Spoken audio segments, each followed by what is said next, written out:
بسم الله الرحمن الرحیم. سلامونه او احترامات د ژوندون راځون ټولو قدرمن لیدونکو ته سلامونه وړاندې کوم. عبدالاحمد دینار یم، د اختر ځانګړې خپرونه ده. نو موږ به انشاءالله تعالی دلته د خپلو میلمنو سره د اختریزه دودونو تر عنوان لاندې بحث ولرو. خدای تعالی دې وکړي چې تاسو د خپرونې تر پایه پورې زموږ سره عمل پاتې شئ. نو د خپرونې په پیل کې بیا هم په استفاده سره تاسو ټول ته دغه سکریم د طریقه د اختر بې شمېر مبارکي وایم. نو زموږ سره په خپرونه کې ښاغلی اسحاق صاحب میلمه دی. اسحاق صاحب خپرونې ته ښه راغلاست. خدای تعالی دې وکړي چې روژه مو په خیر و عبادت و عافیت سره پای ته رسولي. نو په پیل کې تاسو ته هم د اختر مبارکي وایي اسحاق صاحب. مننه. زه هم ډېره مننه کوم ستاسې چې دلته مو تشریف راوړي. زه هم په خپل وار سره ستاسې د ژوندون تلویزیون ټولو کارکوونکو ته، مشرتابه ته او ټوله ټیم ته په مجموع کې د افغانستان د اسلامي امارت مشرتابه ته، قاضي القضا ته، د کابینې محترمو غړو ته، د افغانستان مجاهد ملت ته د اختر بې شمېره تبریکۍ وړاندې کوم او په دې هیله یم چې پروردګار دې د دوی طاعتونه، عبادتونه، تراویح، لمونځونه په خپل دربار کې قبول او منظور وګرځي. ډېره زیاته مننه اسحاق صاحب، بیا هم خپرونې ته ښه راغلاست. که په پیل کې لکه موږ چې ویل چې اختریز دودونه ستاسو په هاند اختریز دودونه کومو دودونو ته موږ مثلا ویلی شو؟ که دوستان ته څه تشریح ورکړو او د خیر نور سوالو ته لاس. ډېره مننه. ډېر ښه سوال دی. چونکې هر ملت چې دی هغه ځان ته په مخصوص وختو کې مخصوص دودونه لري، مخصوص کلچرونه لري. موږ تاسې هم په حیث د یو ملت، د افغان ملت په خپل ټولنه کې مختلف دودونه لرو د اختر په مراسمو کې، چې هغه مثلا عبارت دي لکه مثلا په اختر کې د عیدګاه لمونځ سو، مسجد کې مثلا د مسجد د لمانځه د ګډونوالو سره مثلا روغبړ سو د اختر په سهار باندې، او په اختر مبارکۍ دي مثلا په اختر کې نوې جامې اغوستل دي، او په اختر کې مثلا مختلفو دوستانو کره تګ و راتګ دی، راشه درشه ده. او سره په ضمن کې د اختر په مراسمو کې زموږ تاسې اکثره خلک په قبرستانو ته ځي او هغه مړي چې په قبرو کې پراته دي خپل خپلوان دي یا مثلا بیګانه کسان دي، هغوی ته دعا کوي. او د هغه سره په څنګ کې بیا تقریبا د اختر دا 3 ورځې په دغه باندې تیریږي چې دوستانو سره تلل و راتلل دي، لیدل دي، د مبارکۍ مراسم دي. د هغه څه وروسته د ځوانانو دپاره بیا د اختر میلې شروع کېږي. ډېره زیاته مننه اسحاق صاحب. که دوستان دا هم وایي چې تاسو خپل اختر څنګه راپیلوئ؟ ډېره مننه دینار صاحب. زه هم د نورو افغانانو په شان باندې د اختر لومړۍ ورځ په داسې یو ترتیب سره راپیلوم چې د اختر د لمانځه سهار، البته د اختر د سهار لمانځه نه مخکې مو امام کړي، کالي مو پاک صفا اغوستي تر خپل وسه پورې، زموږ اقتصاد چې څومره تقاضا کوي. خو بیا هم کوشش کوو چې مخصوصا د اختر په ورځ کې نوي کالي، نوي جامې. د کندهاري د یو کلتور دی د کندهاریانو چې هغه بعضې خلک واسکټ ورته وایي، موږ صدري ورته وایي. نوي صدري اخلو، نوي بوټان اخلو. نو بیا د اختر د لمانځه د مخه امادګي نیسو چې د اختر لمونځ کله شروع کېږي د هغه نه مخکې پاک کالي اغوندو او بیا ځو مسجد ته. زه هم همداسې کوم. مسجد کې د اختر د سهار لمونځ چې دی یا په جمع ادا کوو، کله چې مې لمونځ ادا کوي نو بیا ملا صاحب واز کوي. د واز نه وروسته هغه عمومي روغبړ شروع کېږي. که خدای نخواسته په محل کې زموږ د کم چا سره یا زما خپله اگر چې خوشبختانه زه داسې څوک نه لرم چې زه دې ورسره خفه سوی یا د هغه زما څخه خفه وي، بیا هم که چیرې کوم څوک راسره خفه وي هغه سره روغبړ کوم او د هغه څه بخښنه غواړم. چې دا د روغبړ مراسم خلاص وه نو مخکې موږ دینار صاحب یو وخت چې زه کشر و موږ په اطراف کې اوسېدلو. هغه اطراف کې مراسم داسې وایي چې بیا به دا مراسم دغه د اختر روغبړ به خلاص و، بیا د اختر کاسې په نامه باندې غذا راوړل کېدله په اطراف کې مسجد ته. چا به مثلا وریجې پخ کړي وي، چا به شوروا پخ کړي او بعضې تر وسه وه چې چا چې کوم وس و توان و د هغه مطابق یو شی پخوي او بیا راوړي مسجد ته. نو زه هم همداسې مې کول په کشرتوب کې. ولې فعلا چې موږ په ښار کې اوسېږو نو چې کله دا د روغبړ مراسم خلاص یو زه خپل کور ته بدبختانه وایم چې زما والدین حیات نه دي. نو کوم وخت چې زما والدین حیات وو بیا به د مور پلار مبارکۍ ته اول ځل به چې د مسجد څه ولاړم د مور پلار مبارکۍ ته ورتلم. د مور پلار مبارکۍ چې به مو وکړله بیا نو انتظار و دې ته چې کله د عیدګاه لمونځ شروع کېږي چې د عیدګاه د مراسمو د رانژدې کېدو وخت وسو بیا ځم عیدګاه ته د عیدګاه لمونځ کوم. د عیدګاه د لمانځه څخه چې راغلم بیا نو طبیعي خبره ده چې هغه مشران و سپین ږیري و علما و هغه کسان چې مثلا حق لري په موږ باندې د هغو تبریکۍ ته استادان ډېره زیاته مننه اسحاق صاحب. د درویش صاحب یو بیت ته وایم بیا به سوال د هغه څخه وروسته وکړم. درویش صاحب وایي ځواني د سړي یوسي تور وریښته له سړي واخلي، ځواني د سړي یوسي تور وریښته له سړي واخلي، کرار کرار لګیا دی وخت هر څه له سړي واخلي. نو په دې خاطر دا بیت وایي اسحاق صاحب ستاسو نام خو تاسو ډېره تور د خامخا یو برس ورسره کاروي هغه به نه وایي برس ورسره کاروي خلک به جنجال را سره وانه شي. نو ستاسو بهاند د اوس په کوم دودونه دي چې هغه په مثلا 100 کاله مخکې نه وي یعنې اوس نوي رایج سوي دي نوي باب سوي دي د اختر په دغه لمانځنه کښې کوم تغیرات راغلي دي یعنې که داسې اوس 100 کاله موږ شاته ولاړ شو یا 15 کاله په هغه وخت کښې اختر څنګه لمانځه کېدی او اوس کم نوي شیان پکښې رایج سوي دي. ډېره مننه دینار صاحب. زما په نظر باندې زموږ په دودونو کې لکه څنګه د معمول سره سم چې د نورې نړۍ کم ملتونه دي د هغو په دودونو کې تغیرات راځي زموږ په دودونو کې هم تغیرات راغلي دي. خو زما په خپل شخصي نظر باندې هغه دودونه چې موږ مخکې درلودله د هغوی خوند په اوسنیو دودو کې نشته ځکه هغه وخت کې ډېر صمیمیت و مینه و محبت و احترام بالمقابل و د مشر او د کشر پر کشرانو باندې شفقت زیات و پر مشرانو باندې د مشرانو احترام زیات و. نو پخوا مثلا زموږ دا دودونه چې و هغه دا و چې اجباري دودونه موږ نه درلودل خوشبختانه. متاسفانه اوس موږ تر ډېره حده اجباري دودونه لرو چې هغه دا اجباري دودونه جامعه یا ملت یې په ډېر مشکل کې اچولی دي. زه د یو مثال په ډول درته وایم پخواني دودونه داسې وه چې دا راشه درشه تر مطلبه پورې نه و هغه نظر په احترام باندې ولاړ چې په کلي کې به کم سړی عالم سړی و ښه سړی بو خدمتګار سړی بو خلک به د هغه مبارکۍ ته ورکوي. اوس متاسفانه بعضې کسان داسې سوي دي چې څوک چې پیسهدار په محل کې د هغه تبریکۍ ته ډېر خلک ورځي. حتی ما کله کله لیدلي دي ډېر سپین ږیري مخور خلک زه ووینم کله کله داسې د یو کشر سړي مبارکۍ ته ورروان دي چې هغه پیسې لري هغه یا پیسې لري یا قدرت لري دا دوه شیان دي. نو پخوا دا شی نه و د قدرت احترام نه و او د پیسو احترام نه و چې کوم سړی به نیک سړی و په محل کې یا په وطن کې یا په ښار کې او پرهیزګاره سړی بو خدمتګاره سړی بو د هغه مبارکۍ ته به خلک ورتلل. متاسفانه نوی دود اوس داسې سوی دی چې خلک پیسهداره سړي مبارکۍ ته ورځي یا مثلا د قدرت والا مبارکۍ ته ورځي. یو دود دا مثلا د پخوا سره ډېر تغییر کړی دی. دوهم پخوا چې و مثلا اوس داسې یو دودونه پیدا سوي دي چې که یو څوک نامزاد یا د کابل خلک ورته نامزاد وایي موږ ورته چې کوزده سوی سره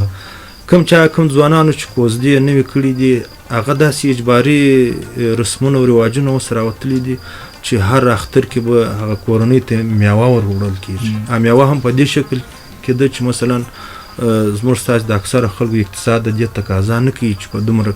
پیمانه باندې میوهجات وروړي مثلا د خسرګانۍ کره. ولې متاسفانه دا اوس یو دود ګرځېدلی دی. زموږ اکثره خلک ډېر غریب دي ډېر مسکین دي ناداره خلک دي خو د نادارۍ باوجود باندې رسم و رواج په دې دوی بیچاره مجبور کړي دي چې دوی باید د ډېرو درنو پیسو باندې میوهجات د خسرګنۍ کره یوسي. یا مثلا بعضې شیان شته د جوړې په نامه باندې هغه جوړه دونه ده چې مثلا جوړه د 50,000 روپۍ خو مصارف د هغه سره 20,000 روپۍ کېږي. افراط پکښې کې زیات متاسفانه. نو خبره دا ده چې په مجموع کې تغیرات راغلي دي تر ډېره حده پورې ډېر تغیرات راغلي. ډېره زیاته مننه اسحاق صاحب. که په دغه ټولو دودونو چې تا ویل چې ما اکثره به خامخا تا ویل چې ما د ناخوښه دودونه دي یعنې یوازې ستا نه د ټولو جامعې ټوله خلک په اکثره دودونو باندې ناخوښه دي. که یو داسې دود وایي چې هغه تا ډېر ضروري رنځ جوړوي چې خلک په هغه کښې مثلا افراط کوي زیاتوب کوي هغه کوم دود یادولی شي تاسو هغه تر ډېر حده پورې دا بې ځایه مصارف دي. زه هغه وخت ډېر ځورېږم چې زموږ یو ډېر غریب هېوادوال چې د هغه ګزاره په روزانه باندې هغه روزانه کوي د خپل کورنۍ دپاره حلاله نفقه پیدا کوي. متاسفانه دی کله کله په اخترو کې داسې مجبور کېږي چې په دومره پیمانه باندې دی هغه د اختر میوجات یا د اختر په حساب جوړه چې ده هغه دومره برابروي چې د یوې میاشتې مزدوري یا 2 میاشتې مزدوري کېږي. وخت چې دی د یوې میاشتې د 2 میاشتو مزدوري یوازې په یوه جوړه او په یوه میوه کې ولګوي نو د بالاخره د هغه فامیل به چیش خوري. طبیعي خبره ده چې دی به قرضداره کېږي او قرضداري تاسو ته معلومه ده چې ډېر مشکل کار دی. انسان چې ډېر ماتي هغه قرضداري ده. قرضدار سړی ډېر ماتي. نو زه چې ډېر رنج وړم هغه دا دی چې مثلا پر یو غریب کورنۍ باندې یا پر یو غریب ځوان باندې دومره لوی بار ایښول دا ماته ډېر زورکی ما ډېر زورکی. او په دغه دودونو کې مثلا دا چې رایج کړي جباب کړي دا اوس نارینه په دې کې زیات ګرم ولې که ښځینه طبقات یعنې دا څوک کولی شي خودداري خو موږ تاسو ویل چې زه زیریږم باید خودداري وسي دا باب کړي چا دي او څوک په دې کې ډېر نارینه که ښځینه په دې کې متاسفانه وایم سوال دی ډېر سخت سوال دی مغلق سوال دی. زما په نظر ښځینه دودونه چې دي هغه ډېر درانه دي. یعنې دا د ښځو خوا څخه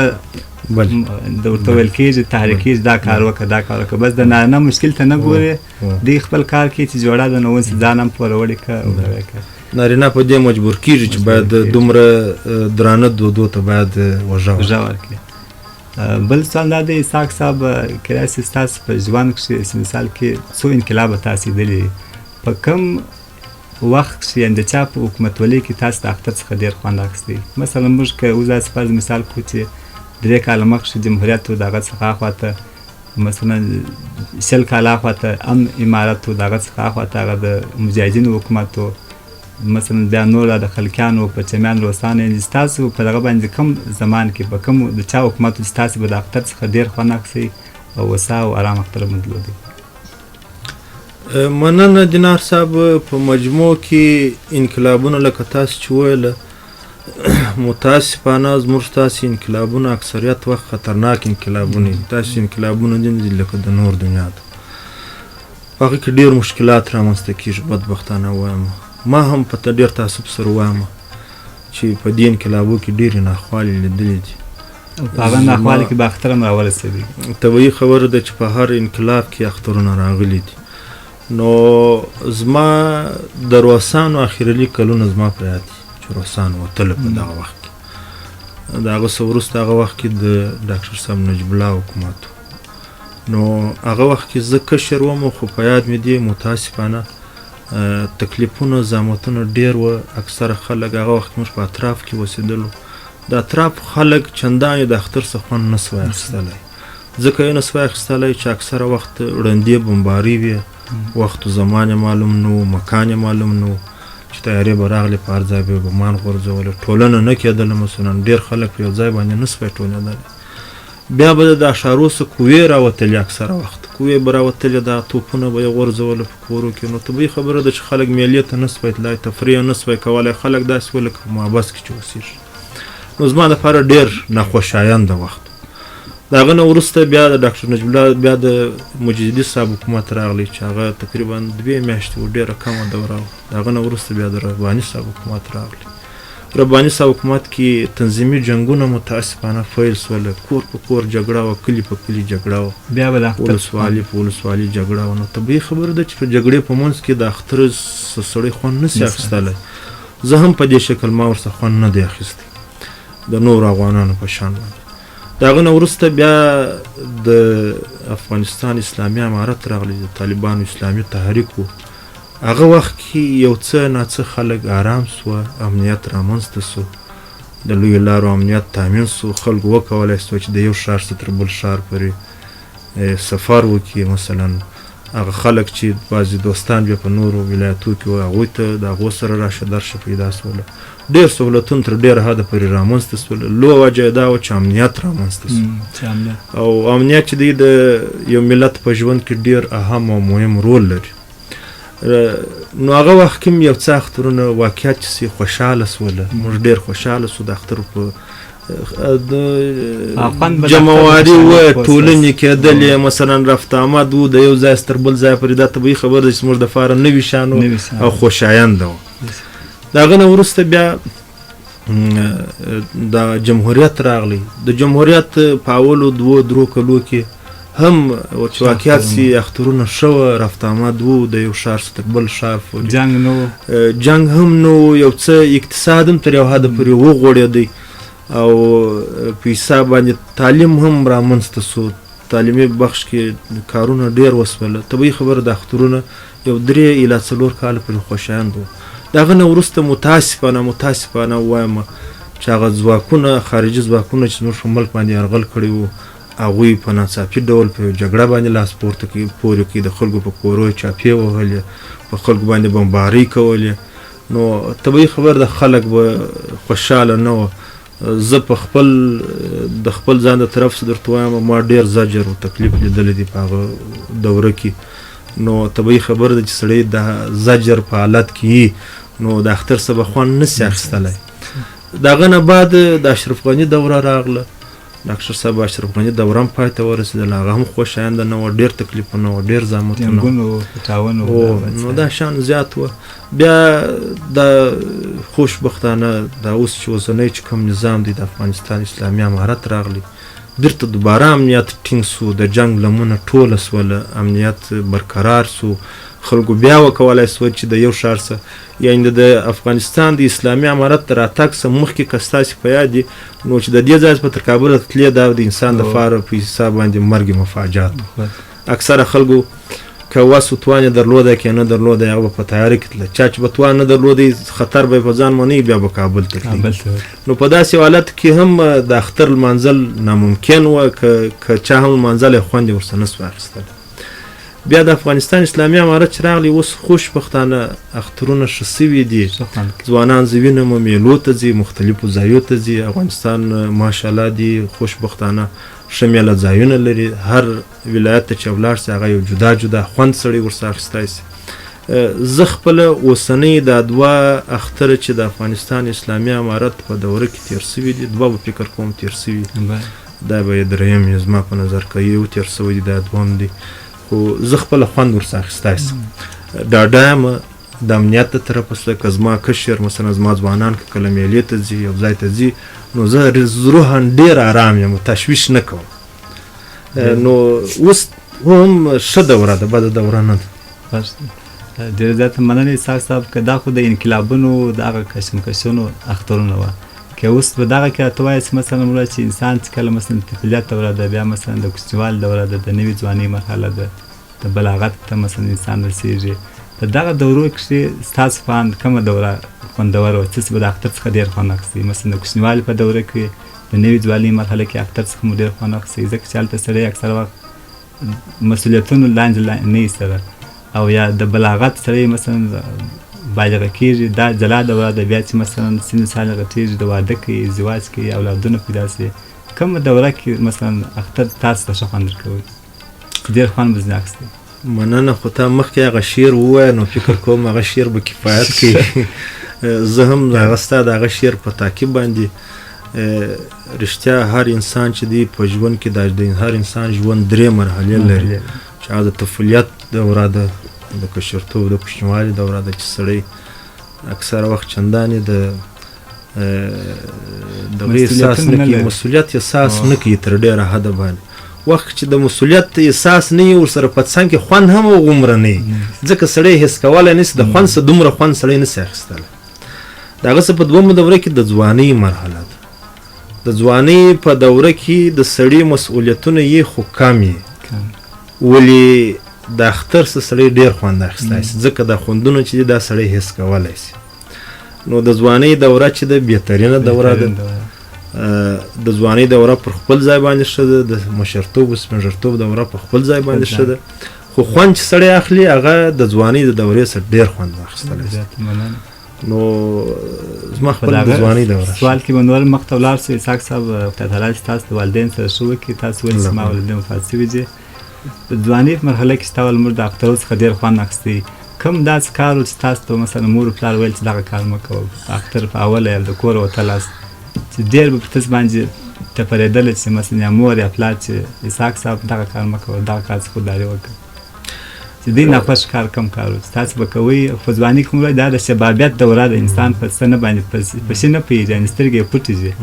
غوږونه یې کاڼي، سړی په هېڅ د چا خبره پر غوږ نه نیسي. یعنې کوم داسې کار و چې هغه به تاسو کوئ او ستاسو مور پلار به چې دا کار مه کوئ، دا کار مه کوئ. ډېر ښه سوال دی او ډېر پر ځای سوال دی او ستا سوال تقریبا د ځوانانو دپاره یو پیغام هم دی په شکل کې. خو موږ به خپل د ژوند یو تجربه دوی سره شریکه کړو، کېدای شي زموږ د ژوند د تجربې څخه دوی ښه استفاده وکړي. ځکه زموږ د کشرتوب په دوره کې یا د ځوانۍ په دوره کې زموږ مور و پلار چې به اکثره وخت موږ ته کم هدایت کوي، هغه موږ تر ډېره حده پورې عملي کوي. متاسفانه درته وایم چې اوسنۍ دوره کې ډېر ځوانان زه وینم ډېره برخه هغه نه عملي کوي او د خپل د والدینو خبره داسې بابیزه ګڼي. الان کې دا چې سړی کله خپله مشر سي، خپل سړي سه پلار جوړ سي، هغه وخت بیا پوهېږي چې مثلا دا زما د مور پلار خبره څومره به ارزښت. نو زموږ والدین د پروردګار دې غرق رحمت وګرځي د نورو حقدارانو سره، هغه وخت هم ښه وخت و او همیشه بیا موږ ته ویلی چې تاسې چې کله پر دا لارې ځي نو د مشرانو مخ ته به نه ځي. دومه خبره بیا دا کوله چې موږ ته بیا ویله چې موږ ته بیا کله دا پاک کالي راواغوستله په اختر باندې، پاک بوټونه به مو په پښه کړل او پاک واسکټ به مو اغوستې. نو موږ ته بیا ویله چې تاسې چې کله په لاره کې ځي او هلته غریب سړی وویني چې د اختر نوي جامې یې نه یې اغوستې، واسکټ یې نه یې اغوستې، تاسې د هغه و مخ ته داسې یو احساس هغه ته مه ورکوئ چې خدای نخواسته هغه ته زړه لږ شي چې ولا زه دا شی نه لرم او دی یې لري. نو موږ ته بیا ویله چې تاسې اکثر وخت عاجزي کوئ، که کوم شی مو کومک د یو غریب ځوان سره کومک په وس یې ورسره ویې کوي، ستاسې په توان کې میلې ته یې در سره بوځي، که د هغه سره کرایه نه وي تاسې کرایه ورکړئ. دا په واقعیت کې زما دپاره یو لوی درس و. دومه خبره دا وه چې موږ ته بیا ویله چې هغه وخت کې دا ځوانۍ دوره کې دا موټرسایکل و موټر و دا شیان. نو زه چې به اکثر وخت کور راوتلم ما ته بیا ویله تر ډېره حده پورې زما د مور و پلار په څنګ کې زما مشر ورور دی، پروردګار دې اوږد عمر ورکړي، حاجي صاحب ډاکټر صاحب فیداګل یې نوم دی. نو تر ډېره حده پورې پر دا موږ باندې چې کله ځوانانو کنټرول د هغه و، اکثره هدایت به هغه موږ ته کول. نو موږ ته بیا اکثره وخت ویلی چې تاسې دا موټرسایکل بې ځایه ونه ځغلوئ، ټکر ونه کوئ، بل په خوږ نه کوئ، ځان په خوږ ونه کوئ او بیا ځایه مه ګرځئ داسې ځای چې مثلا خطر یې هغه ځای ته مه ځئ، یا مثلا هغه کسان چې نه اهله کسان یې خدای نه کرده، لکه اوس مثلا بعضې نشي خلک دي ورسره به ناست ولاړه نه کوئ چې تاسې مشران یې د هغو سره مه کښېنئ چې څوک ستاسې سره همزول یي د هغه سره میلې ته ځي او د هغو سره ناست ولاړه کوئ. نو موږ ته په مجموع کې هدایت دا و چې موږ یې د خراب ناستې ولاړې سره راګرځولو، د موټرسایکل د ځغلولو بیا ځایه چلولو سره یې راګرځولو، د بیا ځایه تګ او راتګ سره یې منع کولو، د غریب سړي په مقابل کې مثلا کبر و غرور کول د دې سره یې راګرځولو. دا څلور مهم پوینټونه په مجموع کې ما ته راښودل چې زه تر ننه پورې ډېره منندوی یم او اوس زه د هغه په قدر پوهېږم، هغه وخت کې دومره نه پوهېدلم، اوس ډېر پوهېږم. اوس خپلو اولادو ته هم توصیه کوئ چې مثلا تاسو هم باید دغسې وکړئ لکه موږ چې پلار مور ویله. بلکل هر پلار چې دی یا مثلا هره مور چې ده هغه هیڅ وخت د خپل اولاد دپاره خطر تاوان نه غواړي. هر مور و پلار چې د خپل اولاد دپاره ښېګڼه غواړي، ښه ژوند ورته غواړي. نو په مجموع کې زه فکر نه کوم یوازې زه بلکې زموږ ستاسې ټول افغانان اکثریت یې خپل اولادو ته نصیحت دا کوي چې بچی بیا ځایه ونه ګرځېږي، د بېکاره خلکو سره ناست ولاړ ونه کړي، څوک زهیر نه کړي، د چا سره جنګ جګړه ونه کړي، بې ادبي د مشرانو سره ونه کړي او په موټرسایکل باندې یا په موټر باندې بل خوږ نه کړي یا خپل ځان په خوږ نه کړي، بیا ځایه غرور مه درته دروه، بیا ځایه اضافه خرچه مه کوه. نو دا خو په مجموع کې هر مور و پلار چې دی هغه خپل اولاد ته وایي. زه هم د هغو د جملې څخه یو پلار یم. زیات مننه اسحاق صاحب. اختر خدا دې د خیر را شروع سو، کالم واغوستله، مسجد کې هم د ملا امام و د محل د خلکو سره روغبړ و، اصلاح خوشحالي وکړلې. اوس کوم کار دی چې تاسې مثلا اولت څه ته بعد ورکوئ؟ ځینې خلک د فرض مثال وایي زه اولت ورکوم چې هغه خلک چې زما څخه خفه دي زه باید هغه خوشحاله کړم، ورسم روغبړ سره وکړم. څوک وایي زه قریبانو کره دوستانو کره ځم، څوک بیا وایي چې زه زما اولت میله ده، بس تاریک والا یا مزار ده یا کوم بل ولایت یا بل وطن ته تلل دي. تاسې اولت څه ته ورکوئ؟ زما حق د اولت دا دی چې زه په دې اختر کې په خپل شاوخوا کې ګورم خپل همسایګان ته، څوک وږی دي، څوک کالي نه لري، څوک مسکین دي، څوک مریض دي، دوا نه لري. نو تر ټولو حق د اولت هغه ته ورکوم چې څنګه وکولی شم چې تر کومه وسه پورې، تر کومه حده پورې زه امکانات ولرم او زما یو مسلمان همسایه ورور هغه ته ضرورت ولري د خپل امکانات د هغه سره شریک کړم تر څو چې د هغه مشکل ورحل کړم. یو دوهم په دوهم قدم کې کوشش کوم که ملګري دي، که دوستان دي، که کلیوال دي، که وطنوال دي، هغه څوک چې زما څخه پایي زه خپله که څه هم ملامت هغه کس چې زه ورځم د هغه څه بخښنه غواړم او د هغه څه روغبړ کوم، د هغه حسد او کینه چې دا د آینده دپاره نه پرېږدم او کوشش کوم چې هغه رافقلا کړم. او په مجموع کې یو پیام یم خلکو ته دا دی چې هر څوک دي په خپل شاوخوا کې وګوري، ځکه زموږ ټولنه ډېره غریبه ټولنه ده. 40 کاله دا ټولنه غم ځپلې، جنګ ځپلې، اقتصادي وضعیت خراب، د خلکو محتاجي زیاتې دي. په خپل شاوخوا کې دې وګوري د هر چا بغل ته تر وسه پورې دي کار، تر وسه اضافه نه. که د چا په محل کې همسایه غریب وي، کالي نه لري، ډوډۍ نه لري، یا مریض یې خدای نکرده دوا ونه لري،